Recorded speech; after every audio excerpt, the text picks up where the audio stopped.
Pukul 6 waktu Indonesia Tengah.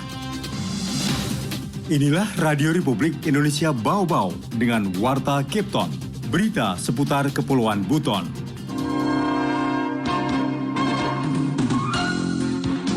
Dalam waktu dekat, kami juga tim penggerak PKK itu membuat satu seperti media center atau rumah stunting.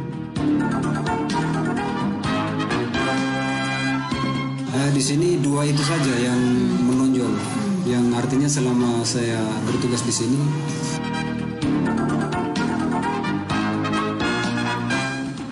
Selamat pagi. Dari kawasan Bukit Waluyo Indah, inilah Warta Kepton, Sari Berita Penting. Tim Penggerak Pemberdayaan Kesejahteraan Keluarga PKK Kota Bau-Bau tengah fokus membantu penanganan dan pencegahan stunting.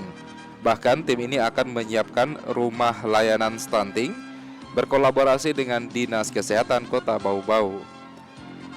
Tekan kasus asusila dan penganiayaan, Polsek Lea-Lea Polres Bau-Bau akan sosialisasi di beberapa sekolah. Inilah Warta Kepton pagi selengkapnya hari ini Rabu 20 Juli 2022 bersama saya Laode Muhammad Syahribul.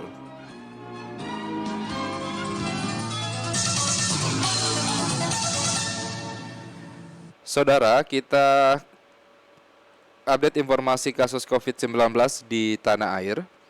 Kasus konfirmasi harian COVID-19 di tanah air kembali melesat. Satuan Tugas Penanganan COVID-19 mengumumkan adanya tambahan 5.085 kasus konfirmasi pada Selasa 19 Juli 2022. Tambahan ini lebih tinggi dibandingkan sehari sebelumnya yang tercatat 3.393 kasus. Dengan demikian total kasus konfirmasi mencapai 6.143.431 kasus. Sementara itu pasien sembuh bertambah 2.596 menjadi 5.955.577. Sedangkan kasus meninggal bertambah 6 jiwa menjadi 156.865. Untuk kasus aktif bertambah 2.483 sehingga total 30.989. RRI Radio Tangga Bencana COVID-19. Tim Penggerak PKK, maksud kami Tim Penggerak Pemberdayaan Kesejahteraan Keluarga PKK Kota Bau-Bau tengah fokus membantu penanganan dan pencegahan stunting. Bahkan tim ini akan menyiapkan rumah layanan stunting berkolaborasi dengan Dinas Kesehatan Kota Bau-Bau. Dan selengkapnya mengenai hal tersebut dilaporkan reporter RRI Bau-Bau Afriansyah. Dalam waktu dekat, kami juga tim penggerak PKK itu membuat satu seperti media center atau rumah stunting. Tim Penggerak Pemberdayaan Kesejahteraan Keluarga PKK Kota Bau-Bau tengah fokus membantu penanganan dan pencegahan stunting. Bahkan tim ini akan menyiapkan rumah layanan stunting dengan berkolaborasi Dinas Kesehatan Bau-Bau. Ketua Tim Penggerak PKK Bau-Bau, Waude Nursanti Munianse mengatakan, meski saat ini kasus stunting di Bau-Bau belum tergolong mengkhawatirkan, namun upaya penanganan dan pencegahan wajib dilakukan sesuai arahan Ketua Tim Penggerak PKK Pusat Tri Suswati Tito Karnavian. Karena itu Nursanti mengatakan, melalui rumah layanan stunting yang nantinya akan disiapkan itu, masyarakat bisa berkonsultasi dan mendapatkan informasi cara mencegah stunting. Di rumah layanan stunting akan ada tim khusus yang ditugaskan. Dalam waktu dekat, kami juga tim penggerak PKK itu kolaborasi bersama Dinas Kesehatan Kota Bau-Bau untuk membuat satu seperti media center atau rumah stunting. Jadi di situ nanti masyarakat akan memperoleh informasi tentang stunting. Jadi di situ dimulai dari konsultasi pranikahnya karena memang hulunya itu di sana, termasuk untuk pemenuhan gizi ibu hamil dan ketika anak sudah 1.000 hari kelahiran agar stunting itu dapat dicegah. Jadi ada di situ ada tim nanti yang akan ditempatkan. Selain menyiapkan rumah layanan stunting, kata Nursanti, jajaran tim penggerak PKK Bau-Bau saat ini terus intens melakukan sosialisasi percepatan penurunan angka stunting. Kan stunting ini merupakan isu nasional dan kami tim penggerak PKK sebagai mitra pemerintah tentu selalu membackup semua kegiatan pemerintah baik pusat maupun kami di daerah. Jadi PKK berperan aktif dalam sosialisasi percepatan penurunan angka stunting khususnya kami yang ada di Kota Bau-Bau.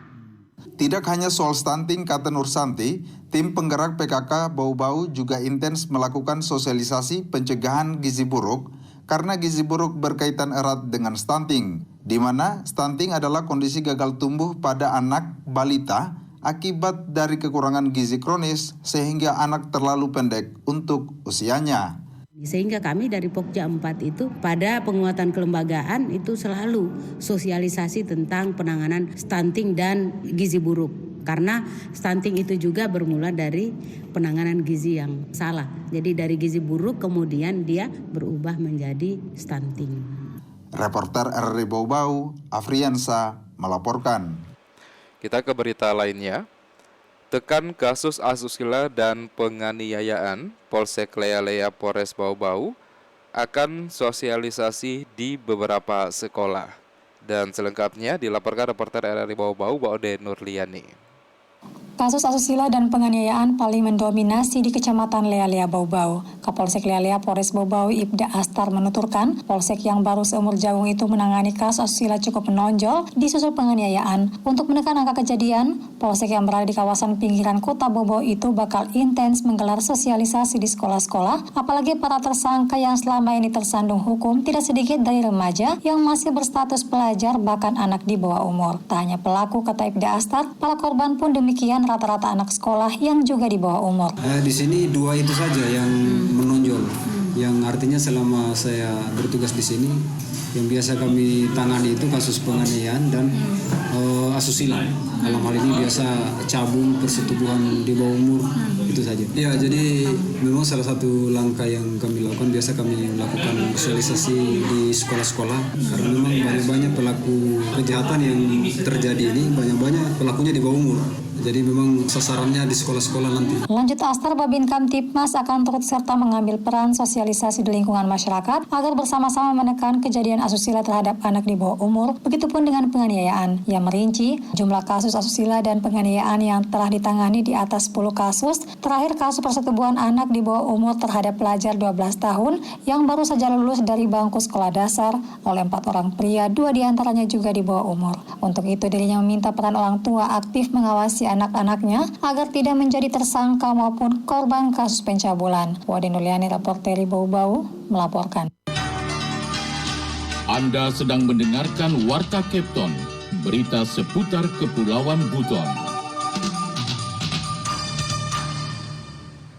Direktur BLUD RSUD Kota Bau-Bau, Dr. Lukman, spesialis penyakit dalam, mengakui rencana penghapusan tenaga honorer oleh pemerintah pusat akan menjadi masalah besar bagi seluruh rumah sakit termaksud RSUD Kota Bau-Bau.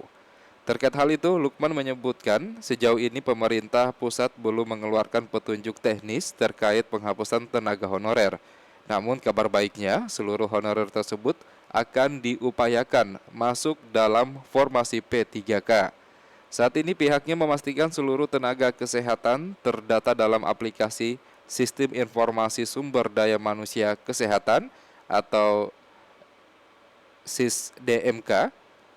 Sebab kedepannya, kata Lukman, yang berhak untuk mengikuti tes seleksi pegawai pemerintah dengan perjanjian kerja atau P3K dan lainnya, datanya sudah masuk dalam aplikasi SIS-DMK tersebut. Dan kita ke berita yang terakhir. Menjadi tuan rumah, pemerintah Kota Bau-Bau mantapkan persiapan pelaksanaan Jambore Kader PKK Sulawesi Tenggara. Selengkapnya dilaporkan reporter RRI Bau-Bau, Hairul Umulko.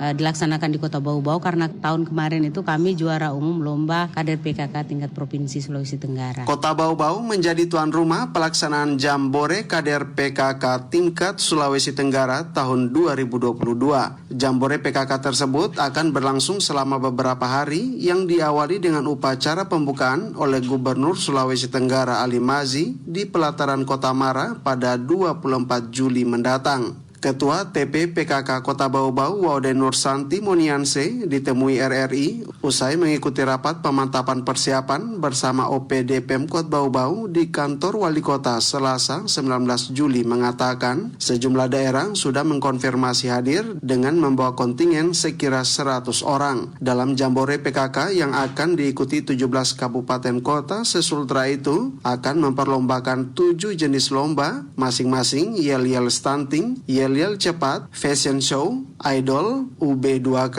cerdas cermat PKK, dan lomba gembira. Persiapannya sekitar mungkin 75% sudah ada dilaksanakan di Kota Bau-Bau karena tahun kemarin itu kami juara umum lomba kader PKK tingkat Provinsi Sulawesi Tenggara. Karena memang kebiasaan di tim penggerak PKK ya. Jadi yang juara 1, yang juara umum pada saat Jambore Kader PKK Provinsi Sulawesi Tenggara itu juga yang akan menjadi tempat pelaksanaan Jambore Kader PKK Provinsi Sulawesi Tenggara untuk tahun berikutnya. Sementara itu, Asisten 1 Setda Kota Bau-Bau Tamser Tamim mengatakan selama di Kota Bau-Bau, para kontingen kabupaten kota ada yang telah mengkonfirmasi menginap di hotel dan penginapan dan ada pula yang menginap di rumah-rumah warga dan akan selalu didampingi LO dari OPD Pemkot Bau-Bau. Ya, kalau untuk menginap mereka sudah masing-masing beberapa kabupaten kota itu sudah dapat, ada yang di hotel, ada yang di rumah-rumah penduduk dan sudah mereka booking dan mereka sudah siap untuk tempatkan. Dan juga dalam waktu beberapa hari ini kami dari pemerintah kota sudah akan meninjau kembali melihat persiapan rumah-rumah yang akan ditempatkan itu, termasuk tempat penyelenggaraan pembukaan.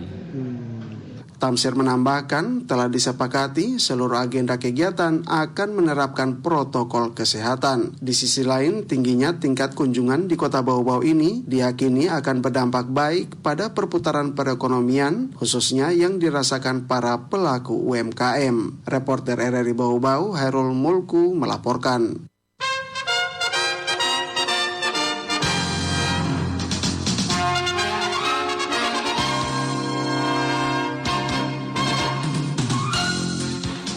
Demikian penyampaian Warta Kepton pagi hari ini, dan sebelum berpisah kembali kami sampaikan pokok-pokok berita. Tim penggerak pemberdayaan kesejahteraan keluarga PKK Kota Bau-Bau tengah fokus membantu penanganan dan pencegahan stunting.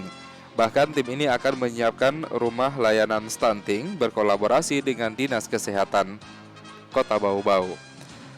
Tekan kasus asusila dan penganiayaan, Polsek Lea-Lea, Polres Bau-Bau akan sosialisasi di beberapa sekolah. Mewakili kerabat kerja yang bertugas, saya Laode Muhammad Syahribul mengucapkan terima kasih, selamat pagi, selamat beraktivitas, dan sampai jumpa.